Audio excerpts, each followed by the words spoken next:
Now, as our journey begins, let's set the time machine for the birth of astronomy, or early prehistoric times, as the first Homo sapiens made their way up to Europe from Africa in 40 to 45,000 BCE. As they migrated, they brought with them the early understanding of the skies, sightings of celestial phenomena, and the ability to incorporate this knowledge into their cultural practices, such as art and artifacts.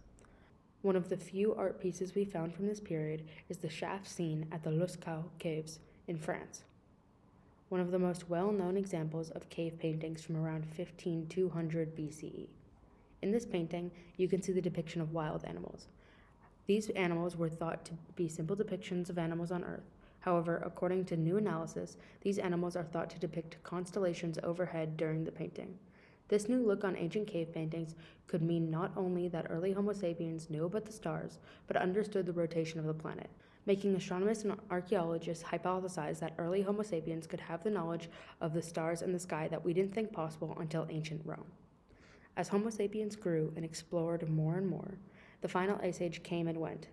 As the last of the ice melted away in 10,000 BCE, settled societies began observing celestial patterns and showcasing these observations in their art, such as stone carvings found in Turkey linked to a comet in 10,950 BCE, suggesting the possible ability to record significant astronomical occurrences. This integration of astronomical observation into cultural artifacts indicates that early European societies possessed a complex understanding of time and the cosmos. This knowledge likely played a crucial role in their daily lives, influencing agricultural practices, navigation, and spiritual beliefs. The ability to track celestial objects would have been essential for survival and societal organization, marking the birth of astronomy, a scientific discipline deeply intertwined with human culture, more than 9,000 years before humans previously thought sky observation and astronomy had started. Now, as we get back in our time machine, we shall move forward about 7,000 years to 2,500 BCE, also known as the Late Neolithic period. This period has some great astronomical hierophanies and structures, such as Stonehenge. But before we get ahead of ourselves, what are hierophanies? Well, hierophany, which translates to the sacred reveals itself, means a symbol of divine intervention, or symbols, and the falling of light on a particular day or time of year, which was believed to be heavenly or godly. A great example of this is actually Stonehenge, which was built in 3000 BCE.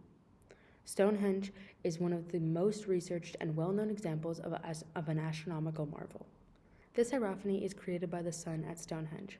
This happens twice a year when the summer solstice sunrise lines up with the east side of Stonehenge, and when it lines up with the sunset of the winter solstice in the west. Solstices are crucial dates in astronomy and early civilization as a whole. The two solstices are the shortest, winter solstice, and longest, summer solstice, days of any given year.